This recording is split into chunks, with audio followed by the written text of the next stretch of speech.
आता आपल्या आवडत्या मालिकेचे संपूर्ण भाग मालिका प्रसारित झाल्यानंतर लगेचच पाहू शकता फक्त सन नेक्स्ट वर. भारतातील प्रेक्षकांसाठी मोफत सेवा.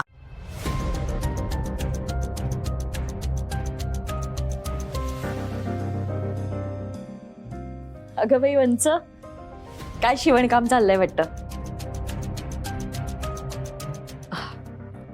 वंच, ही तुमची कोण आहे? अगं वहिनी, असं काय विचारतेस? अहो सांगा तर. अंजली तुमची कोण आहे?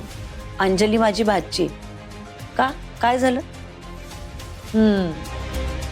अंजली माझी भाची असली तरी मला माझ्या लेकीसारखीच आहे असं 1000 वेळा म्हणता ना तुम्ही वंच. हो. मग काल तुमच्या या लेकीने सगळ्यांसमोर कापून घेतलं, तेव्हा तिच्या हातातून घळाघळा पाणी नाही, रक्त वाहिलं.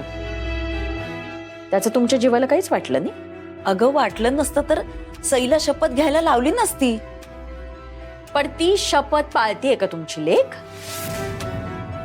सई देवांश जहागीरदारला भेटायला त्याच्या ऑफिसमध्ये गेली होती. आपल्या बहिणीचं लग्न ज्याच्याशी ठरलंय त्याला सारखं सारखं त्याच्या ऑफिसमध्ये जाऊन का भेटते सई?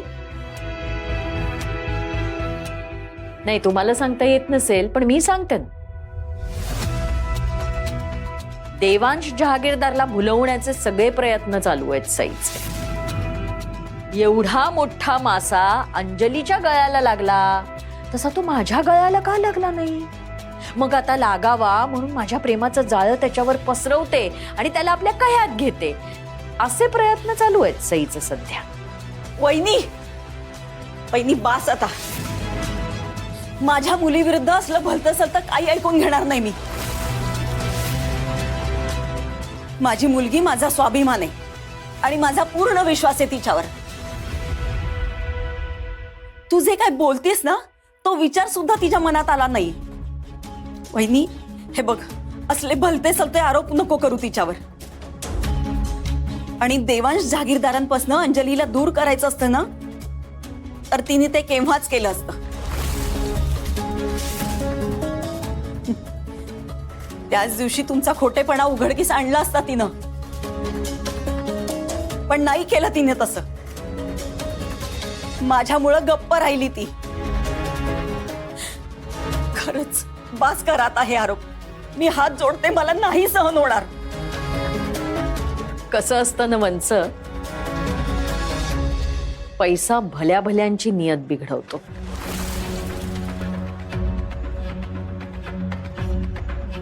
नाही, त्या दिवशी मारे सईने तुमच्या डोक्यावर हात ठेवून शपथ बिपत घेतली असेल, पण मग नंतर तुमच्या लक्षात आलं असेल ना की अरे बापरे, एवढा मोठा पैशाचा खजिना आपल्या हातातून गेला. म्हणून कोणास ठाऊक तुम्हीच सांगितलं असेल सईला, लाव देवांश जहागीरदारला आपल्या नादाला. वहिनी, अगं काय बोलतेस तू? बोलताना निदान एकदा विचार तरी करत जा नीट. कशाला? छे छे, मी नसते करत बोलताना विचार बिचार. आणि माझ्याच घरात बोलताना मी का विचार करायचा? देवाला घाबर ग वहिनी, देवाला घाबर. अगं चांगल्या माणसांवर वाईट आरोप करतेस तू.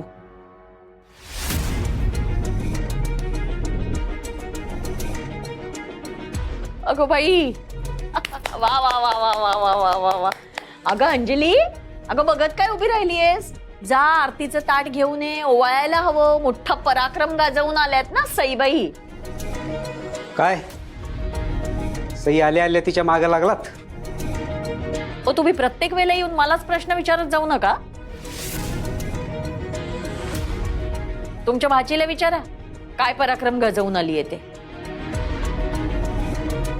मामी, त्यांना कशाला विचारायला होतेस प्रश्न? मला विचार ना, मी देते सगळ्या प्रश्नांची उत्तरं. देवांश जहागीरदार यांच्या ऑफिसमध्ये का गेले होते हेच विचारायचं ना तुला.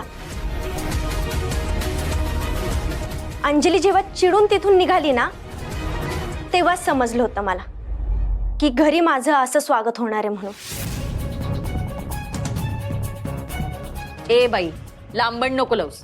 का गेली होतीस ते सांग अगोदर. शाळेच्या डोनेशनच्या कामासाठी गेले होते. खरं तर मी तिथे जाणारच नव्हते, मी सांगितलं होतं मॅडमला की दुसरं कोणाला तरी पाठवा, पण प्रिन्सिपल मॅमने मला खूप विनंती केली, त्यामुळे मला जावं लागलं. आणि सगळ्यात महत्वाचं, त्या मला पगार देतात आणि त्याच पगारावर घर खर्च भागतो आणि तुझं कर्ज सुद्धा फेडून होतं. त्यामुळे त्यांचं ऐकणं मला भागच आहे. विश्वास नाहीये ना तुला? थांब.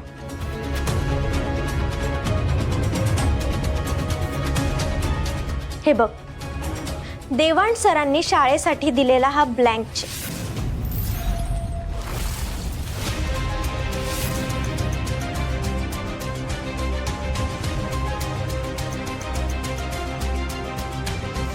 बाई बाई बाई बाई, ब्लँक चेक? एवढा मोठा श्रीमंत माणूस तो, त्यांनी तुला ब्लँक चेक दिला, तेही शाळेच्या नावाचा? बघितलंस का अंजली, कुणाकडून कसं काम काढून घ्यायचं हे बरोबर कळतं तुला. अगं मॉम, त्या प्रिन्सिपलला पण हिचं हे टॅलेंट माहीत असणार ना, म्हणून करेक्ट हिलाच सांगितलं हे काम. हो ना? अंजली, कृपा करून तुझं थोबाड बंद ठेवा. सई बद्दल एकही वेडावाकडा शब्द मी खपवून घेणार नाही. तुम्हा दोघींना ना काही ना काहीतरी कारण काढून सईला आणि ताईला त्रास द्यायचा असतो. काय वाकडं केलं ग तरी तुमचं? उलट तुम्ही सईचा हक्क हिरावून घेतलायत. त्या दिवशी सई गप्प बसली याचा अर्थ ती दुबळी आहे असं समजू नका. तिनं जर का मनात आणलं ना तर एका क्षणात तुम्हाला उघडं पाडू शकेल. बोलला, लाडक्या भाचीचा कैवारी मामा बोलला. नाही, तुम्हाला खूप सईचा पुळका येतोय, कारण तुम्ही ती घरी काय करत असते तेच बघता ना. बाहेर तिची काय थेर चालू आहे त्याची कल्पना नाहीये तुम्हाला. माझ्या होणाऱ्या जावयाला रोज जाऊन भेटते ही मुलगी, रोज. त्या देवांश जहागीरदार समोर ही काही पचकणार नाही याची काय गॅरंटी? पण याची गॅरंटी मी तुम्हाला का देऊ? मला जर देवाण सरांना सगळं खरं सांगायचंच असेल तर त्यासाठी ऑफिसमध्ये जायची गरज नाहीये.